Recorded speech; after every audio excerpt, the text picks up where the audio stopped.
इसका तर्जुमा क्या है? आप फरमाते हैं इसका मतलब ये है कि जितनी कोई बंदा नेकी करे, अगर उसके मुताबिक नेकी कर दी जाए तो वो बदला होती है, और अगर थोड़ी बढ़ा के की जाए तो वो एहसान होती है। फरमाया रब करीम फरमाते हैं इस तरह करो, जरा सोच लो बचपन से लेकर आखिर तक, जहां तक तुम मौजूद हो, तुम्हारे माँ बाप ने तुम्हारे साथ क्या किया है। अगर उससे बढ़ा के करोगे तो इसका मतलब है तुमने एहसान किया है। माँ बाप जो होते हैं ना, ठंडी छांव, मीठी जिंदगी। माँ अनपढ़ भी हो ना तो कम से कम यूनिवर्सिटी होती है, और बाप अगर बिल्कुल अंगूठा छाप भी हो ना, किसी कॉलेज में, मदरसे में, इदारे में ना पढ़ा हो, तो बेटे के हक में जिन चीजों की जरूरत होती है वो सारी अल्लाह बाप को अता करके भेजता है। माँ बाप को ना कुछ इल्म लदुन्नी अल्लाह देता है कि बच्चों के लिए कैसे आगे बढ़ना है। माँ बाप एक हुस्न है मुआशरे का। रब तबारक व तआला की देखे ना, अल्लाह अकबर, दुनिया में किसी की मोहब्बत जांचनी हो ना तो मोहब्बत की तमसील दी जाती है। तिलकल अमसालु नदरिबुहा लिन्नास, अल्लाह लोगों के समझने के लिए मिसालें बयान फरमाता है। अल्लाह तबारक व तआला ने जब अपना आप समझाना चाहा ना, तवज्जो है मेरी बात पर, जब मालिक ने अपना आप समझाना चाहा तो मेरे रब ने माँ बाप की मिसाल बयान फरमाई। रब्बिरहमहुमा कमा रब्बयानी सगीरा, या अल्लाह उन दोनों पे रहम फरमा। और ये लफ्ज रब यहां दो माने में आया है, उलमा बैठे। रब का माना होता है तदरीजन पालना का, या अल्लाह उन दोनों पे रहम फरमा जिन्होंने मुझे रब बन के पाला। यानी मतलब क्या, यहां रबूबियत का माना पालने के माने में, तदरीजन पालना। मेरे नबी पाक सल्लल्लाहु अलैहि वसल्लम ने फरमाया अल्लाह तुमसे 70 माओं से ज्यादा मोहब्बत फरमाता है। ये इमाम सुयूती ने दुर्रे मंसूर में रवायत लिखी है। अच्छा भाई, अल्लाह ने भी मिसाल माँ की बयान फरमाई। फरमाया घर जाके अपनी अम्मा को देख लो, अम्मा तुमसे कितना प्यार करती है। बस उस प्यार को तोलना शुरू कर तो 70 माओं से भी ज्यादा रब तुमसे मोहब्बत फरमाने वाला है। माँ के सीने में ना, देखे ना, एक बच्ची होती है बीए, वो उसने कर लिया, उसकी अम्मा रोज कहती है बेटे सवेरे उठा कर।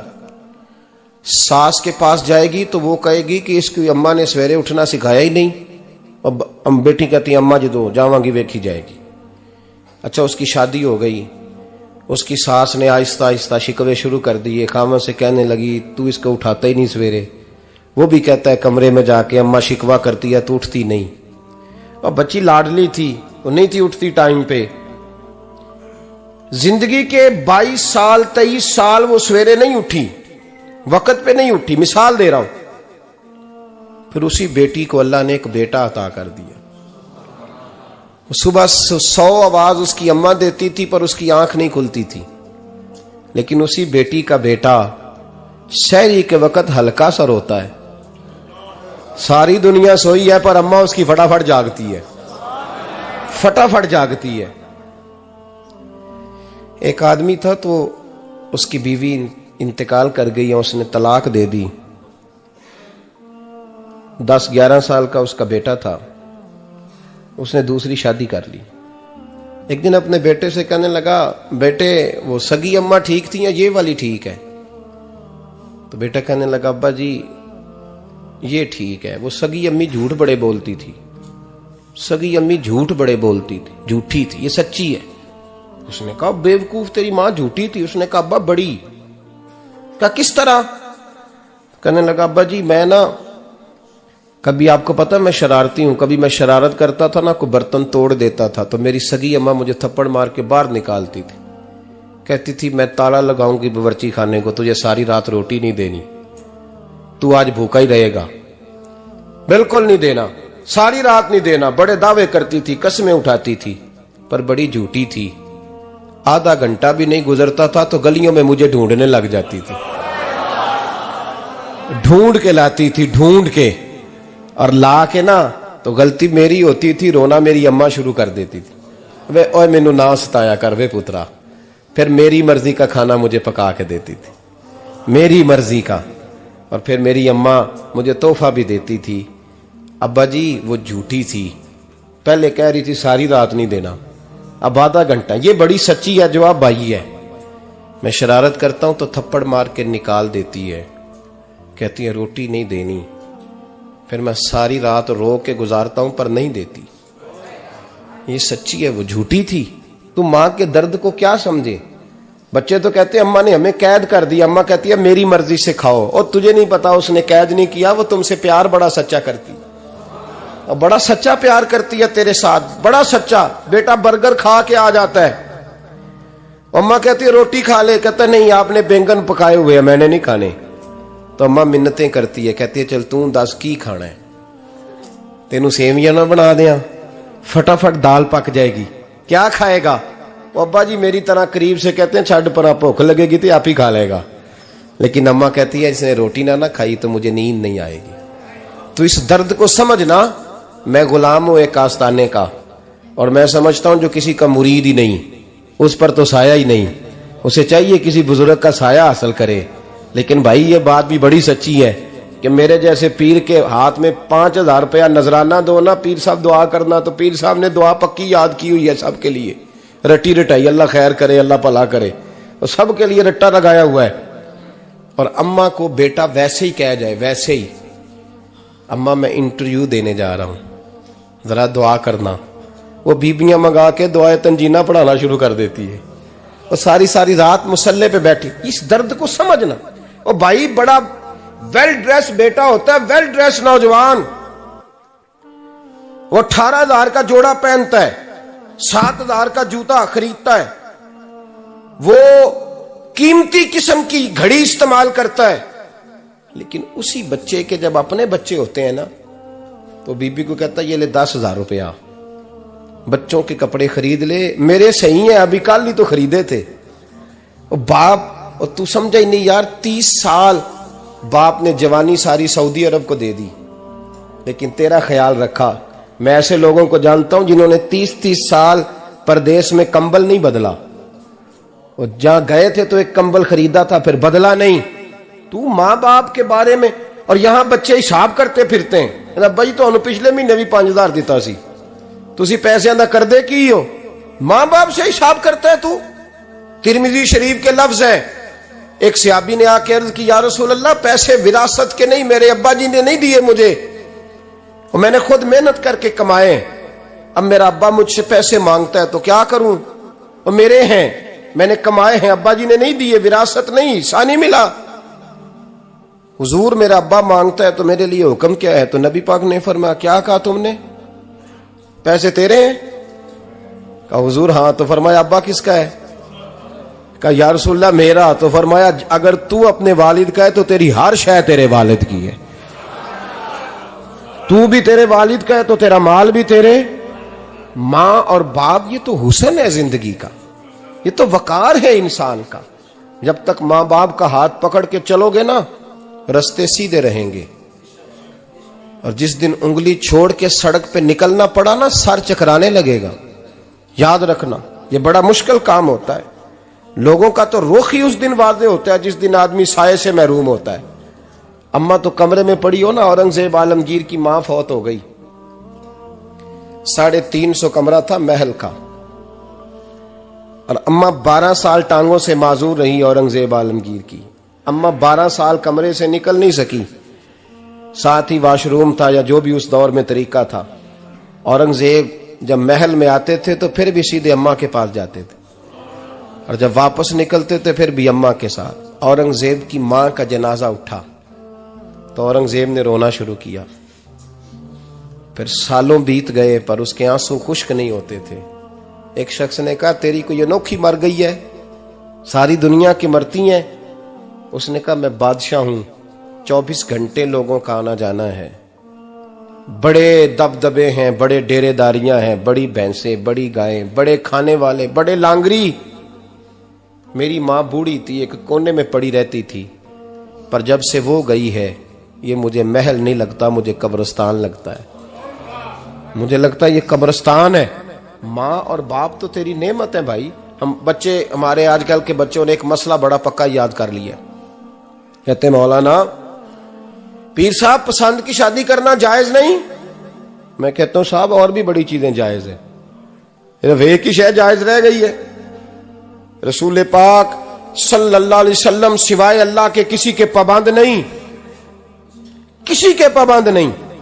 पर जनाब सैयदा खतीजतुल कुबरा रदी अल्लाह ताला अन्हा ने पैगामे निकाह दिया, या रसूलल्लाह मैं शादी करना चाहती हूँ, हुजूर किसी के पाबंद नहीं। पर मेरे महबूब ने फरमाया मेरा चचा मेरे वालिद की जगह है, मैं अपने चाचा से पूछ के तुम्हें जवाब दूंगा। यह है पसंद की शादी जो मेरे नबी ने बयान फरमाई है। तू सारा कुछ क्रॉस कर करके गुजर जाता है। यहां तो हाल यह है कि पालने वाला कोई और साये में बैठने वाला, बाग तेरे दी कर कर राखी मैं सारी उम्र गुजारी, तो जदों ये फल पकन ते आया ते लै गए होर व्यापारी।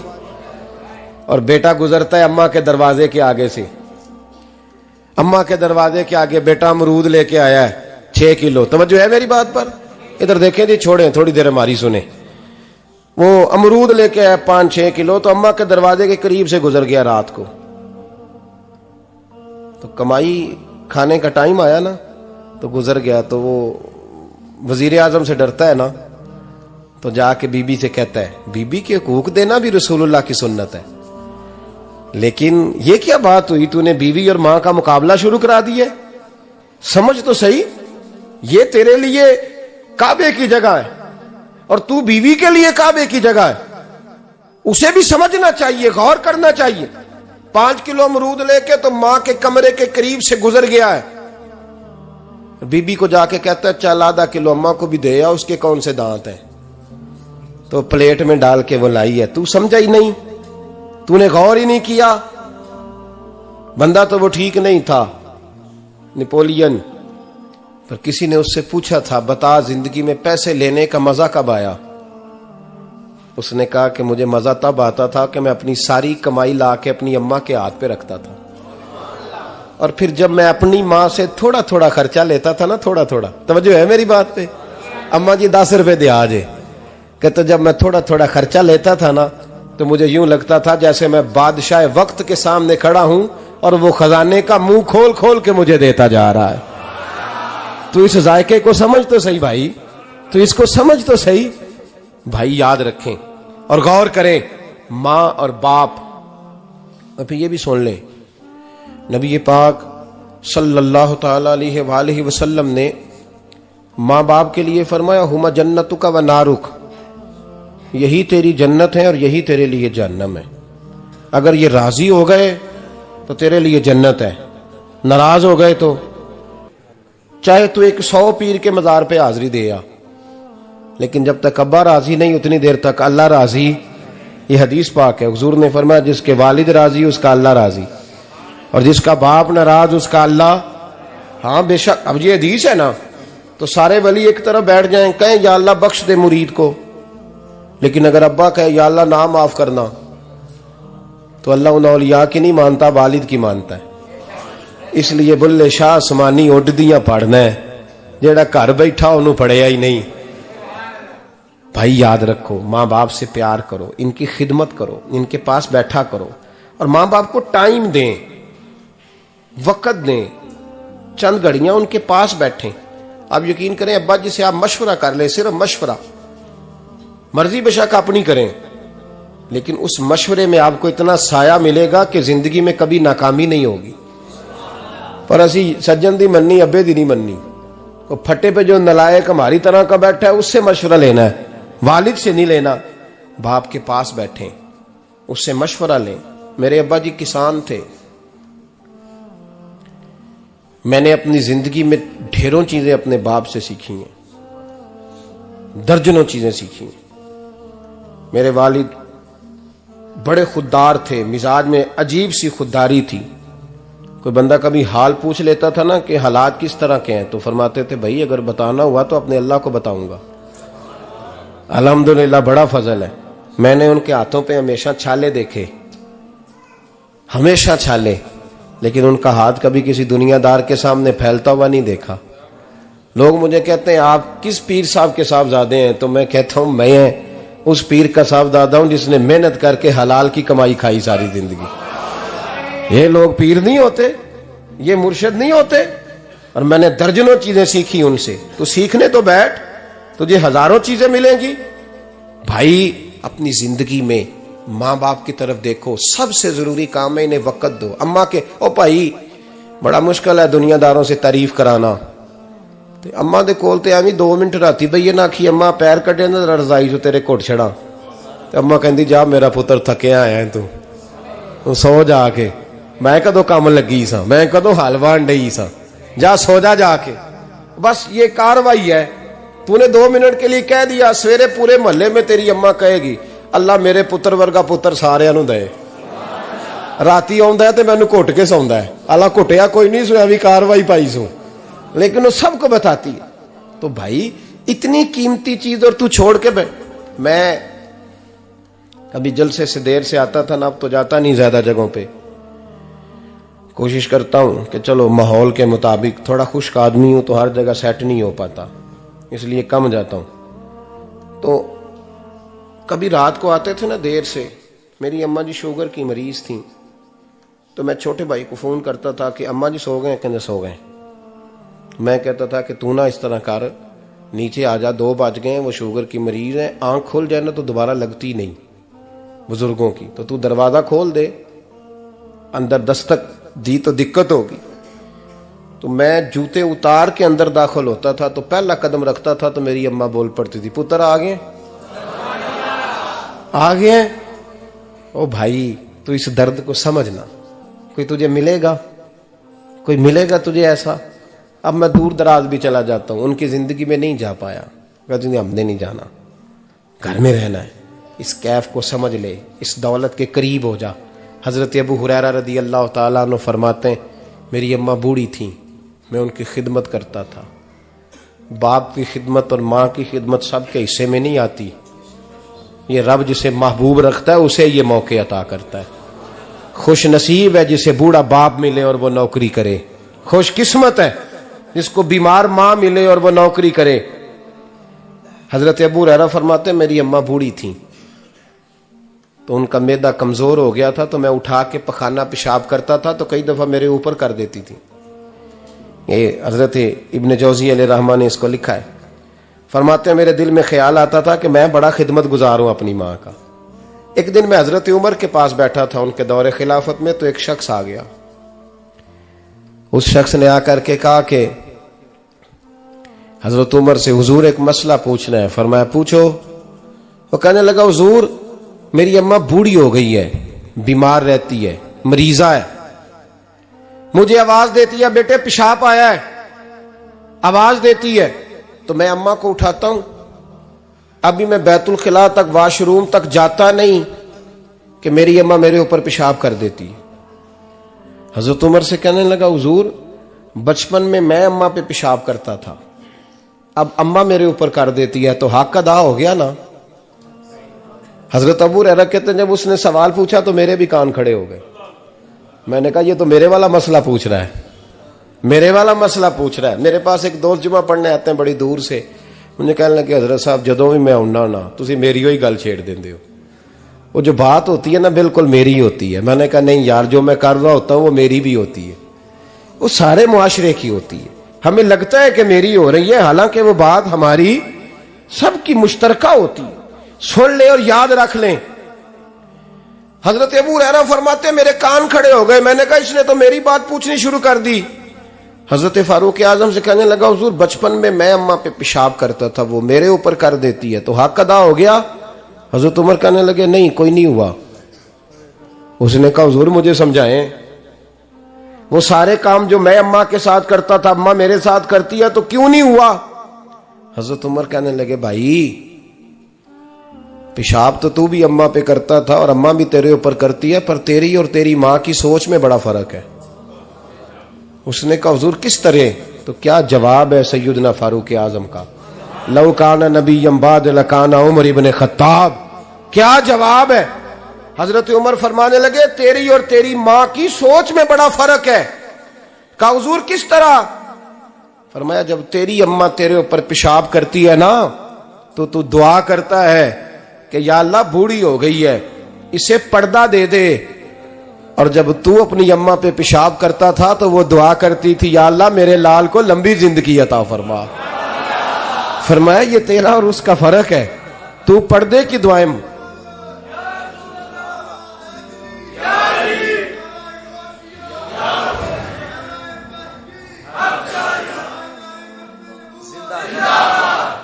सुने अजीजों, कहा जब तेरी और तेरी मां की सोच में, और नबी पाक सल्लल्लाहु अलैहि वसल्लम ने फरमाया है जितने भी गुनाह इंसान करता है ना, अल्लाह करीम सजा को रोक देता है, कयामत में सजा देगा। और जो माँ बाप का नाफरमान है ना, उसको दुनिया में भी सजा मिलेगी। जो माँ बाप का नाफरमान है उसे दुनिया में भी, आप यकीन करें, बच्चे थोड़ा सा पड़ जाते हैं बेचारे, तो माँ बाप से कहते हैं अब्बा जी तुसी पुराने दौर दे हो, तो की पता होवे, और तुझे पता ही नहीं भाई, तुझे खबर ही नहीं, ये पुराने दौर के नहीं, तू बेवकूफों के दौर का है, तू समझ ये को तालीम है। अकबर अलाहाबादी ने कहा था हम ऐसी लाखों किताबें काबिले जब्ती समझते हैं, जब्त करने को दिल करता है, हम ऐसी लाखों किताबें काबिले जब्ती समझते हैं जिनको पढ़ के बेटे बाप को खबती समझते हैं। बात करने वाली मां और बाप इतना बड़ा दर्जा है। और भाई सुन लो और इस बात को याद रखना, दुनिया में सियाबी होने से बड़ी विलायत कोई नहीं। सारे वली गौस कुतुब अब्दाल मिलके भी सियाबी के कदमों की खाक तक को नहीं पहुंच सकते, लेकिन हजरत अवैसे करनी सियाबी नहीं बन सके सिर्फ अपनी अम्मा की वजह से, पीछे रहे। महबूब ने फरमाया तू वहां रह के मां की नौकरी कर, तेरा नबी तुझसे राजी है। इतना बड़ा काम उन्होंने छोड़ दिया, हुजूर की जाहिरी ज़ियारत नहीं कर पाए, और तू कहता है मैं फलाने पीर साहब के आस्थाने पे होता हूं, अम्मा बड़े भाई के पास होती है, मैं जाता हूं तंजीमों के साथ, जमातों के साथ, और अम्मा फलाने के साथ। ये कैसी बात हुई? ये किस तरह का मसला हुआ? जो तेरी ड्यूटी है उस ड्यूटी को पहले अदा कर, नौकरी को पहले कर, फराइज का अदायगी पहले कर। तू फर्ज छोड़ के नफल के पीछे जा रहा है, इस काम को पहले सर अंजाम दे। मेरे नबी पाक सल्लल्लाहु अलैहि वसल्लम ने फरमाया वालिदैन के नाफरमान को दुनिया में सजा मिलती। हजरत मालिक बिन दिनार रहमतुल्लाह ताला अलैह फरमाते मुझे अल्लाह ने 60 हज करने की तौफीक अता फरमाई। कितने? बोल के बताएं। जिस बंदे के पास इतने पैसे हों कि हज पे जा सके, आ सके, और जितने दिन रहना है घर वालों को खर्चा दे सके, उस पर हज करना फर्ज है। पता है आपको, उस पर हज करना। इसलिए बयान कर रहा हूं कि हज की दरखास्तें जा रही हैं। हम पता क्या कहते हैं? हम कहते हैं बच्चे बड़े होंगे, शादी करूंगा फिर जाऊंगा। ये किसने फतवा दिया है? ये किससे आपने पूछा है? वो जब बड़े होंगे उनकी शादी की चीज उस वक्त आप पे फर्ज होगी। अभी जो फर्ज है उसको अदा करें। और ये तिरमिजी शरीफ की हदीस है, याद रख लें। नबी पाक सल्लल्लाहु अलैहि वसल्लम ने फरमाया जिस पर हज फर्ज था उसने किया नहीं, बगैर हज किए मर गया, या यहूदी होके मरेगा या ईसाई होके मरेगा। इतना बड़ा हुक्म है हज के हवाले, लेकिन लोग इंतजार करते रहते हैं पता नहीं किस चीज का। जब आपको अल्लाह मौका दे, हिम्मत दे, तो पहली फुर्सत में ये फरीजा अदा करें, ये जरूरी काम है। हजरत मालिक बिन दिनार फरमाते मैंने 60 हज किए। एक हज के मौके पर मैंने बड़ा रश देखा, लाखों का इज्तिमा हुआ। मेरी बातों की समझ तो आ रही है ना आप दोस्तों? जो नहीं बोल रहे उन्हें भी आ रही है ना? अल्लाह जज़ा दे। कहते लाखों का मजमा था, तो मेरे दिल में ख्याल आया, मैंने कहा अल्लाह इतने लोग आए हैं, इनका हज कबूल भी हुआ है कि नहीं? फरमाते मैं सोच रहा था तो रात को ना ख्वाब में मैंने किसी कहने वाले को कहते हुए सुना कि सब का कबूल हो गया है। बल्ख का रहने वाला मोहम्मद बिन हारून बल्खी है, उसका हज कबूल नहीं हुआ। फरमाते शहरों के अलग-अलग खैमे लगते थे। अब भी आप हज करने जाएं तो पाकिस्तानियों की रिहायशें अलहदा होती हैं, इंडियन की अलहदा, बांग्लादेश के अलहदा, मिस्री, यमनी, सब लोग अलग-अलग रिहायशें होती, झंडे लगे होते हैं मुल्कों के। कहते मैंने सवेरे उठ के ढूंढना शुरू कर दिया, ढूंढता हूं वो बंदा मिले। कहते जहां बल्ख शहर के लोग रहते थे वहां चला गया, तो मैंने लोगों से पूछा तुम में मोहम्मद बिन हारून बल्खी कौन है? लोग कहने लगे वो तो बड़ा नेक आदमी है, परहेजगार है, बड़ा बड़े भोले भाले, बड़े अल्लाह वाले, रियाज आपको बस हम ही जानते हैं, वो तो बड़ा नेक है, परहेजगार आदमी। कहते मैंने कहा अच्छा कहां है? उन्होंने कहा पहाड़ के पीछे उसने खैमा लगाया हुआ है, सारी रात इबादत करता है, सारा दिन रोजा रखता है, कायमुल लैल है, साइमुद दहर है। क्या बात? फरमाते मैं उन लोगों की बात सुन के हैरान हो गया कि मुझे क्या बताया गया, ये क्या कह रहे हैं। फरमाते मैं पहाड़ के पीछे गया। हजरत मालिक बिन दिनार अलैहि रहमा फरमाते हैं जब मैं वहां पहुंचा तो मैंने उस शख्स को मुसल्ले पे बैठे देखा। कसरत इबादत के आसार उसके वजूद पर नजर आ रहे थे। सीधा बाजू उसका कटा हुआ था। फरमाते 2 रकते मुकम्मल करके ना मैंने उससे अस्सलामु अलैकुम कहा तो मुझे कहने लगा वालेकुम अस्सलाम, आप मालिक बिन दिनार हैं। मैंने कहा बड़ी इसकी फिरासत है। फरमाते फिर उसने ठंडी सांस ली, कहने लगा आपको ख्वाब आई होगी कि मेरा हज कबूल नहीं हुआ। फरमाते मुझ पर और बिजली गिरी कि क्या कह रहा। फरमाते मैंने कहा यार लोग भी तेरी तारीफ कर रहे हैं और तेरी बसीरत भी बड़ी है, तो ये माजरा क्या है। कहने लगा आप ना पूछें। ये कह के उसने रोना शुरू किया। देर तक रोता रहा। मैंने कहा नहीं यार तू बता। कहने लगा नहीं आप ना पूछें, आप नाराज होंगे। मैंने कहा मैं नहीं होता, तू बोल ना। कहने लगा हुजूर 24 साल हो गए मुझे हज करते हुए, 24वां हज है मेरा, और हर साल कोई अल्लाह का वली आके बताता है कि जा चला जा तेरा कोई नहीं कबूल हुआ। बेपरवाही वेख सज्जन दी जिथे किसे दी पेश ना जावे, उन्हें ताजा वाले दर दर रोले ते मंगते तख्त बिठावे। आजम किसे नु कारा मिलदा ही कोई काबे ओ खाली आवे। कहते हैं उसने मुझे कहा हुजूर 24वां हज है, हर साल कोई बताता है। मैंने कहा तेरी गलती। कहने लगा मैं अपनी मां का नाफरमान। मैंने कहा वाकया क्या हुआ। कहने लगा हजरत अल्लाह ने मुझे दौलत दी, माल दिया, जमीनें दी, तो मैं अय्याश हो गया। आप यकीन करें अल्लाह लोगों को माल देता है तो वो समझते हैं मेरी चालाकी से आया है, मैं तेज बड़ा था इसलिए आया है। नाफरमान होते हैं। लेकिन जो रब लेना जानता है, देना जानता है, वो लेना भी। वारस शाह मान करी ना वारसां दा, रब बेवारसा करके मार दई। लोग बड़े स्मार्ट बन जाते हैं, उनकी गुफ्तगू में बड़ा तकब्बुर होता है, उनके निगाहों के अंदाज में बड़े, वो कहते हैं ओहो सब लोग बेवकूफ हैं, सिर्फ मैं सियाना हूं, काम जो सही चल रहा है। ओ भाई 1 मिनट लगता है इंसान को बादशाह से फकीर होने में। एक इमाम मालिक रहमतुल्लाह अलैह बैठे थे तो हारून रशीद आपसे कहने लगा इमाम अबू मालिक से, हजरत बताएं इस वक्त अल्लाह क्या कर रहा है। आप फरमाने लगे यार तू बड़े मोटे दिमाग का है, किस तरह के सवाल पूछता है। बादशाह था ना, कहा नहीं आप बताएं। तो इमाम मालिक फरमाने लगे तू तख्त पे बैठ के सवाल पूछता रहता है और मैं नीचे बैठ के जवाब देता रहता हूं, नीचे आ फिर बताता हूं। उसने कहा जनाब बताएं। फरमाने लगे तू सवाली है ना, तो तू नीचे बैठ और मैं ऊपर बैठता हूं। क्या जनाब आ जाए।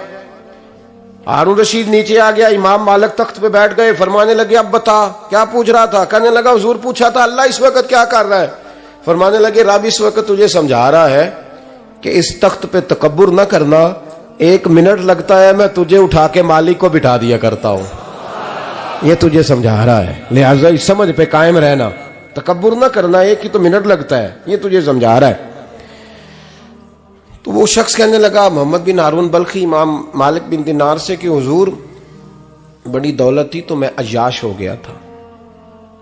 रमजान का महीना था, अम्मा तंदूर में रोटियां लगा रही थी, मैं शराब पी के घर आ गया।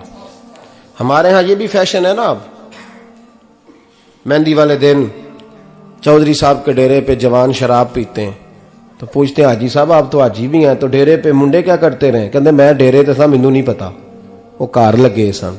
हाजी साहब आपको सारा पता है और अल्लाह आपसे पूछ लेगा। यहां तो कोई आदमी चुप कर जाएगा आपके किलों की वजह से, लेकिन अर्श के मालिक को भी तो जवाब देना है कि नहीं। क्या तरीका है देखे ना, कुल वाले दिन महफिल और मेहंदी वाले दिन अल्लाह से सिर्फ दुखों का रिश्ता है, रसूलुल्लाह से सिर्फ गमों का रिश्ता है। अगर तूने ढोल ढमक्का शोर शराबा किया है शादी वाले दिन तो कुल वाले दिन भी बजा, तेरा पता चले, जनाजे पे भी बजा। क्या तमाशा है। मजहब सिर्फ रस्म है, जरूरत है, कोई मर गया तो कुरान पाक खोल लो, बाकी जो मर्जी करो। हज भी कीती जांदे हो, लहू भी पीती जांदे हो, खो के माल यतीमां दा भेज मसीती जांदे हो, फट दिलां दे सींदे नहीं, टोपियां सीती जांदे हो, नफ्स ते छुरी फेर दे नहीं, बकरे कीती जांदे हो, फर्ज भुलाई बैठे हो, नफला नीति जांदे हो, ओ दसो ते सही बुल्ले नू ए की कुछ कीती जांदे हो, ओ दसो ते सही बुल्ले शाह नू की कुछ कीती जांदे हो। कोई तरीका है? कोल शरीफ पे मौलवी साहब तशरीफ लाइएगा, अब्बा जी के कोल है, तो मैं तो कहता हूं बजा ना बैंड बाजे वाला आज भी, तेरा पता चले कि ये दो दो काम कैसे होते हैं। तू किस तरह दो कश्तियों का, समझ नहीं आती बात की। मैं तो जाता ही नहीं बैंड बाजे वाली शादी पे, मैं कहता जो तुमको मर्दी पढ़ा लो। ने कहा हमसे नहीं दो दो काम होते, अल्लाह रोजी देने वाला है, एक ही करते हैं। दो रंगी छोड़ के यक रंग हो जा, सरासर मोम हो जा या संग हो जा, मौज करो। हम इस चक्कर में पड़ते ही नहीं, हम वो रास्ता ही छोड़ देते हैं जो हमारी तबीयत के मुताबिक नहीं होता। बस खत्म हो गई बात। इसलिए गौर करें और याद रखें इस बात को। इमाम मालिक बिन दिनार रहमतुल्लाह अलैह फरमाते हैं, मुझसे कहने लगा पैसे आए तो मैं याश हो गया। रमजान का महीना था, असर के बाद मेरी अम्मा इफ्तारी की तैयारी कर रही थी, मैं गया, मैंने कहा शराब पी हुई, अम्मा रोटी दे। तो अम्मा कहने लगी शर्म कर, शर्म कर, रोजा रखा नहीं तो जिन्होंने रखा है उनका तो ख्याल कर। कहते अम्मा की बात का मुझे गुस्सा लगा। मैं कहा करता हूं बदनसीब है वो बेटा जिसका बाप उससे बात करते हुए डरता है कि पता नहीं कहां से बोलेगा। बदनसीब नहीं वो बेटा जिसकी मां उससे बात करते हुए सहम जाती है कि पता नहीं कौन सी बोली बोलेगा। बदनसीब नहीं कि मां बाप भी जिससे खोल के बात ना कर सके। हजरत मालिक बिन दिनार से कहने लगा, अम्मा ने जब कहा ना शर्म कर, तो मुझे गुस्सा आया, मैंने मां को थप्पड़ मारा और मेरी मां जलते हुए तंदूर में गिरी। लोगों ने मुझे पकड़ के अंदर बंद कर दिया कमरे में। सारी रात मैं शोर सुनता रहा पर नशे में धुत रहा। सवेरे आंख खुली तो मेरी बीवी बैग बांध रही थी। मैंने कहा कहां जा रही हो? कहने लगी जो मां का नहीं बना मेरा कैसे बनेगा। वो मैंने कहा मेरी अम्मा का, वो तो लोगों ने रात को ही दफन कर दी जनाजा पढ़ के। तड़प के कहने लगा मुझे क्यों नहीं बताया? तो कहते हैं लोग कहने लगे तेरी मरती हुई मां कह गई थी इसे मेरा मुंह ना देखने देना, मेरे जनाजे के करीब ना आए। हजरत मालिक बिन दिनार फरमाते हैं जब उसने ये बात सुनाई तो मैंने भी उसके मुंह पे थप्पड़ मारा। मैंने कहा तू इसी काबिल है। कहते हैं वो रोने लगा, हुजूर दुआ करे अल्लाह मुझसे राजी हो जाए। कहने लगा जब मां की इंतकाल की खबर मिली तो मैंने कुल्हाड़ी लेके वो हाथ काट दिया जिससे मां को मारा था। मैंने सारी जायदादें खिरात कर दी। 24 साल हो गए, 24 साल। सारी रात नमाज पढ़ता हूं, रोजा रखता हूं, हज करता हूं, पर हर साल कोई आके कहता है जा दौड़ जा तेरा कोई नहीं कबूल हुआ। हुजूर दुआ करे मालिक राजी हो जाए। फरमाते मैं थप्पड़ मार के आ गया। मैंने कहा तुझसे राजी हो जाए इतने जालिम से? इमाम मालिक फरमाते रात को आके सोया तो मुझे ख्वाब में रसूल पाक का दीदार हुआ। तो नबी पाक अलैहिस्सलाम ने फरमाया मालिक तू उसे मायूस क्यों कर आया है? अल्लाह तो बड़ा मेहरबान है। कहा हुजूर मां के नाफरमान को माफी कैसे मिलेगी? तो इमाम मालिक फरमाने लगे नबी करीम ने फरमाया जा उसे जाके बता दे तुझे कयामत में तेरी मां की वजह से बख्श दिया जाएगा। कहा हुजूर अम्मा की वजह से किस तरह? तो महबूब फरमाने लगे इसकी मां कयामत में इसके खिलाफ मुकदमा दायर करेगी रब करीम की अदालत में। ए अल्लाह मैंने 9 माह पेट में रखा, दर्द सह के इसे जना, जिगर का खून पिला के पाला और इसी ने मुझे कत्ल किया। रब करीम इसकी मां का मुकदमा सुन के कहेगा उठाओ इसको दोजख में फेंको, इसने मां जलाई थी इसे भी जलाओ। महबूब फरमाने लगे जब पकड़ करके मालिक उसको मोहम्मद बिन हारून को लोग ले जाएंगे ना जहन्नम की तरफ, अभी फरिश्ते घसीटेंगे ही तो पलट के फिर अम्मा की तरफ देखेगा और दूसरी दफा फिर घसीटेंगे तो पलट के देखेगा और तीसरी दफा फिर पलट के कहेगा अम्मा ये मुझे जलाने लगे, अम्मा ये जहन्नम में फेंकने लगे। मेरे हबीब फरमाने लगे वो जल के मरने वाली मां वहां भी बोल पड़ेगी, कहेगी या अल्लाह चल मैंने माफ किया तू भी माफ कर दे। ऐ अल्लाह मैंने माफ किया तू भी माफ कर दे, अल्लाह तू माफ कर दे इसे, अल्लाह तू इससे दरगुजर फरमा, इसे माफ कर दे। मेरे महबूब पाक अलैहिस्सलाम फरमाते रब करीम कहेगा इसने तुझे जलाया, तो कहेगी अल्लाह ये तो बेटा था इसने जला दिया, मैं मां हूं, मेरे सामने जले तो मैं कैसे बर्दाश्त कर सकती हूं। फरमाया उसने जला के मारा था, पर उसी मां की वजह से रब करीम इसे जन्नत अता फरमाएगा। पलटा पलटा, जा जाके मां के पैरों में बैठ, जा सवेरे अनपढ़ बाप से दुआ कराया कर, जा बिल्कुल अंगूठा छाप बाप से सुबह दुआ कराया कर, देख रब करीम तेरे लिए रहमतों के दरवाजे खोल देगा। और आखिरी बात ये भी सुन ले, मां बाप के इंतकाल के बाद रिश्ते खत्म नहीं होते। रिश्ते खत्म, क्या दुआ मांगते हो नमाज में? रब्बना इग़फिरली। इसका मतलब है मां बाप तो है ना, वो जो औलाद बचपन में चली जाएगी ना, नाबालगी में, छोटे बच्चे, वो कयामत में मां बाप की सिफारिश करेंगे। मां बाप के इंतकाल के बाद भी आला हज़रत फाज़िल बरेलवी ने 12 हुकूक लिखे हैं मां बाप के फतावा रज़विया में। फरमाया उनके दोस्तों से दोस्ती रख, उन्होंने जो वादे किए थे वो वादे पूरे कर, अगर उनके जिम्मे कर्जे हैं तो अदा कर, और अगर तेरे माँ बाप जो नेकियां करते थे वो नेकियां जारी रख।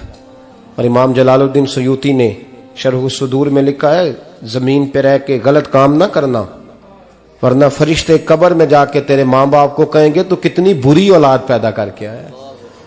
और फरमाया तो दुनिया में रह के अच्छे काम कर, चाहे दुआ मांग चाहे ना मांग, फरिश्ते कब्र में जाके कहेंगे क्या बात है तुम्हारे बेटे की, कैसा लाल पैदा किया है, दुनिया खैर से भर दी है।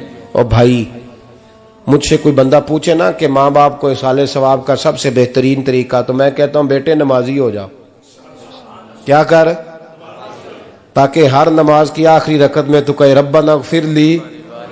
नमाज अल्लाह की, जिक्र माँ बाप का अल्लाह ने रख दिया है, रब्बना इग़फिरली हर नमाज की हर आखिरी रकत में खत्म शरीफ पढ़ा जाएगा। और नमाज के अंदर पढ़ेंगे इंशाअल्लाह ताला, पढ़ेंगे नमाज इंशाअल्लाह, वादा नहीं करा रहा। दाढ़ी किसकी सुन्नत है? नहीं, जिन्हें नहीं रखी हो बोलो, जिन्हें रखी हो तो बोलन डया ने। किसकी सुन्नत है? तो सरकार के गुलामों ने रखनी है, किसी और ने रखनी है? गुलाम कहते हैं अभी हम नेक ही नहीं, नेक होंगे तो रखेंगे। वो खुदा के बंदो, नेक तो सारी जिंदगी बंदा नहीं होता। कभी किसी ने दावा किया है वली गौस कुतुब ने कि अब मैं बिल्कुल गुनाह नहीं करता, मैं पाक साफ हो गया हूं? किया है कभी? ये शैतान का वसवसा है। दाढ़ी हुजूर की सुन्नत है, और रखो तो नबी पाक की मर्जी के रखो, पूरी मुट्ठी रखो, अपनी मर्जी की ना रखो। जितनी मुझे अच्छी लगती है उतनी मैंने रख ली। एक मुट्ठी दाढ़ी रखें, सारी दुनिया की ट्रेनें गुजरती हैं तो गुजर जाएं, नमाज का वक्त नहीं गुजरना चाहिए। बस खत्म हो गई बात। दुनिया तो चंद रोज है, ओ पईयां देश दियां कबरां जिन्हां ते फुल पे, उधरों कोई नहीं जी आमदा ते इधरों लखां गए। नमाज सबसे पहले, इसलिए कि रब रसूल के बगैर हमारा गुजारा ही नहीं, गुजारा ही नहीं। नमाज, कुरान पाक और दुरूद व सलाम, ये कज़ा होना ही नहीं चाहिए, जो मर्जी हो जाए। और साथ साथ सुन्नत और शरीयत का लिहाज करना सीखें। और मेरी अपील ये है, हर इमारत पे गुलाफ नहीं चढ़ता, सिर्फ खाना काबा पे चढ़ता है। हर किताब का गुलाफ नहीं होता, सिर्फ कुरान पाक का होता है। हर बीबी का पर्दा नहीं होता, सिर्फ मुसलमान औरत का होता है। जो चीजें पर्दों में होती हैं ना, वो मुकद्दस होती हैं। और भाई टाफी से भी रैपर उतार दो तो मक्खियां बैठने लगती हैं। तो जो बीबी पे पर्दा होगी उस पे बुरी नजरें नहीं जमेंगी। ड्यूटी है आपकी, बेटियों को पर्दा कराएं, बहनों को पर्दा कराएं, माँ बाप माओं को गुजारिश करें। पर्दा हुस्न है मुसलमान का। जिस घर में पर्दा रहता है उस घर में अल्लाह के फरिश्ते रहमत नाज़िल फरमाते हैं। ये कोई फैशन, कोई तरीका, कोई मतलब ही नहीं इन चीज़ों का। बापर्दा करें अपने घरों को। दुआ करता हूँ अल्लाह तबारक व तआला मेरी इस हाज़िरी को कबूल फरमाए। अल्लाह आप सब का आना कबूल फरमाए। और जो कुछ मैंने कहा अल्लाह तबारक व तआला हमारे दिलों में, हमारी रूहों में इस जज्बे को जागुज़ी फरमाए। आखिर दावाना अल्लाह सलामत रखे। अब काफी नहीं हो गया काम? मैं तकरीर भी इतनी करता हूँ 35-40 मिनट की, यहां तो कुछ ज्यादा हो गई है मेरा ख्याल है। तो थोड़ी बात करने की कोशिश किया करता हूँ। चलो मेरी राय ये है कि खुराक थोड़ी हो तो हजम जल्दी हो जाती है। अरसलान साहब से मैंने कहा मेरा खाना ना पकाना। मेरा मौक़िफ़ ये है कि महफ़िलें सस्ती करनी चाहिए ताकि ज्यादा होनी शुरू हो जाए। महंगी बड़ी है, इसलिए मैं दस ना माड़ा बंदा तो हाथ ही नहीं ना पाता। तो मैं कहा करता हूं कि कम से कम खर्चा हो। हमारे करोड़ों रुपया सालाना लगता है महफिलों पर, अगर अरबों कह दूं तो फिर भी बात गलत, लेकिन उसका रिजल्ट हमें उस तरह का नहीं मिलता जिस तरह का मिलना चाहिए। देखें ना, आपने अजमत वालदैन पे प्रोग्राम किया, मेरी राय यह है कि हुकूक ज़ौजैन पे भी होना चाहिए, और शादी से पहले हर बच्चे को मियाँ बीवी के हुकूक का पता होना चाहिए। बाद में 3 तलाकें दे के आ जाते हैं, कहते हैं मैंने पता ही नहीं सी। तो अगर पहले पता कर लेंगे तो ये तमाशा नहीं लगेगा, लेकिन ये काम होता नहीं। बहन भाइयों के हुकूक पर बात होनी चाहिए, ये बड़े जरूरी काम है। और ये भी सारा मेरे नबी पाक का मिलाद ही है, इसलिए कि ये बातें मुस्तफ़ा ने सिखाई हैं हमें सल्लल्लाहु। एक बात कही हजरत ने, मैं अर्ज कर देता हूं। मुहद्दिस इब्न जौज़ी रहमतुल्लाह अलैह एक बुजुर्ग के बारे में फरमाते हैं, वो कहते हैं कि बाज लोगों ने तो उनका अपना नाम लिखा है, और बाज जगह पे एक और बुजुर्ग का जिक्र है, और बयान रवायत हज़रत मुहद्दिस इब्न जौज़ी फरमाते हैं। वो कहते हैं कि मैं घर में कोई काम कराना था, काम होते हैं ना छोटे मोटे घर में, तो फरमाते हैं मैं मजदूर लेने गया बगदाद में। चौकों पे मजदूर सारी उम्र का मजदूर ही है ना बेचारा। अमीर तो अमीरतर होता जा रहा है और गरीब गरीबतर हो रहा है। हमारे तो पीर भी लोगों को कह रहे हैं फकीर हो जाओ, खुद अमीर होते जाते, खुद रोज बरोज अमीर हो रहे हैं। दुनिया को कह रहे हैं फकीर हो जाओ। तुम भी तो थोड़ा फकर इख्तियार करो ना भाई, जो दर्ज दे रहे हो। इल्ला माशाअल्लाह, सबकी बात नहीं करता। फरमाते हैं कि मैं ना मजदूर लेने गया, बगदाद के चौक में मजदूर बैठे होते थे, तो मेरी उन मजदूरों में से ना एक नौजवान बच्चे पे नजर पड़ी। बड़ा कमजोर सा वजूद था, लेकिन चेहरे पर इबादत का निशान था। माथा बताता था कि नमाज का बड़ा ख्याल रखता है। मैं उसके करीब गया, चेहरे भी बड़ा कुछ बताते हैं ना, चेहरों में भी बड़ी रानाई होती है। फरमाते हैं मैं करीब गया, मैंने उसको कहा बेटे मजदूरी करोगे? तो कहने लगा मजदूरों में बैठा हूं तो हुजूर मजदूरी के लिए ही तो बैठा हूं। तो मैंने कहा कि चलो फिर। कहने लगा नहीं मेरी कुछ शर्तें। मैंने कहा बताओ? कहने लगा पहली शर्त यह है कि लोग 4 दिनार दिहाड़ी लेते हैं, मैं 3 दिनार लूंगा। मैंने कहा यार बे तो बड़ी बेहतरीन है, बाकी भी इस तरह की रख ले। उसने कहा हुजूर दूसरी शर्त यह है कि मैं आपकी मुकम्मल बात मानूंगा, लेकिन जब अजान हो जाएगी फिर आपकी नहीं सुनूंगा। तीसरी बात उसने ये की कि हुजूर मैं आपके घर में काम करूंगा पर आपके किसी सवाल का जवाब नहीं दूंगा। कहते हैं मैंने कहा यार तू बड़ा अजीब है, शर्तें तो मालिकों की होती हैं। कहने लगा जी बहरहाल मैं शर्तें लगा के जाता हूं। फरमाते हैं मैं उसे घर ले आया, काम मैंने उसको बताया, तो जो काम मजदूर सारे दिन में करता है ना, उसने 2 घंटे में कर दिया। हमारे मजदूर सिगरेट पीने में भी तो आधा घंटा लगाते हैं ना, वो चाय पीने जाएं तो पौना घंटा वहां। उनको भी तो दयानतदारी करनी चाहिए कि नहीं करनी चाहिए? ने मुआहदा किया है ना जी, तो पूरा उतरना चाहिए ना। कहते 2 घंटे में। अब काम जब बंदा शुरू कराता है तो काम और निकल आता है। कहते काम मैंने उसको और बता दिया, वो करने लगा। उसने मिट्टी निकाल के रखी थी बाहर रास्ते में, तो अजान हो गई जोर की। उसने वहीं कुदाल छोड़ी कई और चलने लगा। तो मेरा बेटा कहने लगा इसको जरा बराबर कर दो। कहने लगा चुप कर जा, तेरे बाप से बात हुई थी, जब अजान होती है तो मैं किसी और की नहीं सुनता, सिर्फ अल्लाह रसूल की सुनता हूं। कहते हो मस्जिद चला गया, नमाज पढ़ के आया तो दोपहर का वक्त था। मेरी बीबी कहने लगी इसको को खाना खा ले। कहते हमने कहा खाना खा लो, तो कहने लगा मैंने रोजा रखा हुआ, रमजान भी नहीं था, नफली रोजा रखा हुआ। फरमाते हैं शाम हुई, मैंने 3 दिनार दिए। तो मैंने कहा तेरा नाम क्या है? कहने लगा मैंने आपसे कहा था मैं किसी सवाल का जवाब नहीं दूंगा। तो वो चला गया। अगले दिन मैं फिर लेने गया उसे, काम कुछ और निकल आए। तो लोगों ने बताया वो सिर्फ हफ्ते वाले दिन आता है। मैंने कहा क्यों? कहने लगे जी वो कहता है मेरा हफ्ते का खर्चा 3 दिनार है, जब 3 दिनार कमा लेता हूं तो बाकी सारा टाइम अल्लाह रसूल की जिक्र में गुजार दिया करता हूं। फरमाते हैं जी अगले हफ्ते मैं फिर लेने गया, मैंने पूरा हफ्ता इंतजार किया कि काम उसी से कराना है। मैं जब गया तो मैंने कहा चलो। कहने लगा मेरी शर्तें याद है ना? और मैंने कहा याद है भाई, साथ चल। फरमाते हैं काम कराया, 2-3 हफ्ते वो आता रहा। 1 हफ्ते में गया तो लोगों ने कहा हुजूर आज नहीं आया। क्यों? कहने लगे बीमार हो गए। कहाँ घर है? कहने लगे बगदाद के कब्रिस्तान के पीछे जो कच्ची आबादी है उसमें रहता है। फरमाते मैं गया, दरवाजे पे दस्तक दी तो कहने लगा हुजूर आप हैं, दरवाजा खुला है, आ जाइए। फरमाते मैं अंदर गया तो मैंने कहा तुम्हें कैसे पता चला मैं आया हूं? कहने लगा हुजूर अल्लाह वाले हो, आप नहीं आना था, वरना अमीर तो गरीबों का पता लेने कोई नहीं आते। कहते मैं करीब गया तो कहने लगा मैं आपका इंतजार कर रहा था, तेज बुखार है, तप रहा।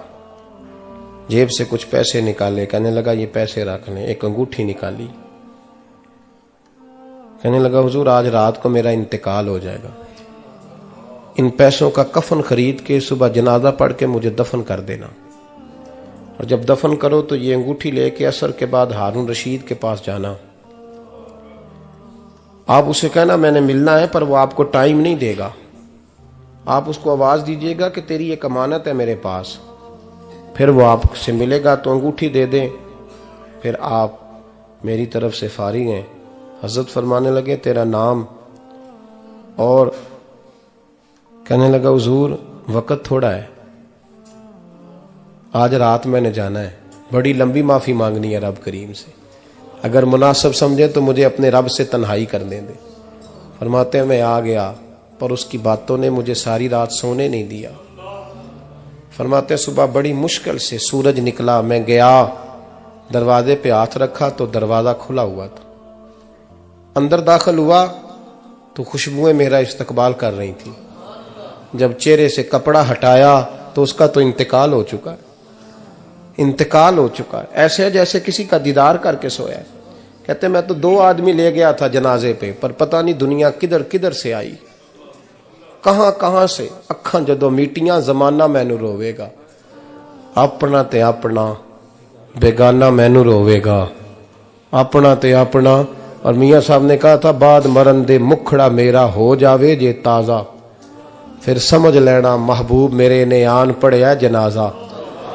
और किसी उर्दू के शायर ने कहा था मेरे मरने पे हर सू शोर मच जाएगा देखोगे, अल्लाह मेरे मरने पे हर सू शोर मच जाएगा देखोगे, कहने अलविदा सरकार खुद तशरीफ लाएंगे।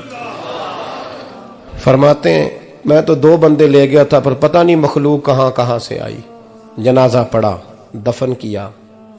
हारून रशीद के पास में असर के बाद गया, मैंने बुलाना चाहा पर बादशाह था, मेरी तरफ देखा ही नहीं। मैंने उसको कहा तेरी एक अमानत मेरे पास है। फरमाते हैं वो मुझे कोने पे ले गया, क्या बात है, कमरे में बुलाया, मैंने अंगूठी दी। हारून रशीद तो चीखे मारने लगा, कहने लगा अंगूठी वाला कहाँ है? मैंने कहा वो तो इंतकाल कर गया। कहने लगा मुझे कब्र पे ले चल।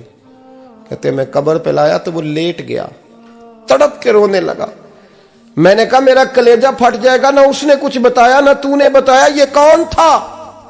तो हारून रशीद कहने लगा ये मेरा बेटा था। मैंने कहा तेरा बेटा और मजदूर? कहने लगा हुजूर ये हजरत दाऊद ताई के पास बैठा करता था, उनका मुरीद था, मुझे रोज कहता था अब्बा तूने बड़ी दुनिया इकट्ठी कर ली है, मरते वक्त तुझसे टांगे समेटी नहीं जाएंगी, इतना हिसाब नहीं तू दे सकेगा। मैं इसको समझा देता, इसकी अम्मा समझा देती। ये रोज हमें कहता छोड़ दो, आ जाओ अल्लाह रसूल की बारगाह में झुक जाएं। हम समझ। एक दिन ये चला गया, कहने लगा फिर तुम्हारा रास्ता और है और मेरा रास्ता और है। ये सोने की अंगूठी गलती से इसके पास रह गई थी, गलती से हीरे की अंगूठी चली गई। कहने लगा देखो मेरे बेटे ने आज वो भी वापस कर दी है। फिर तड़प के कहने लगा हारून रशीद था तो ये मेरा बेटा, पर मेरा मुर्शद निकला, मेरा पीर निकला। भाई जिंदगी तो बड़ी थोड़ी है ना। बाबा साहब ने कहा था उठ फरीदा सुत्या, और दाढ़ी आ गया पूर, अग्गा नेड़े आ गया, पिछा रह गया दूर। उठ फरीदा सुत्या खलकत वेखन जा, मते कोई मिल जाई बख्शिया ते तू ही बख्शिया जा।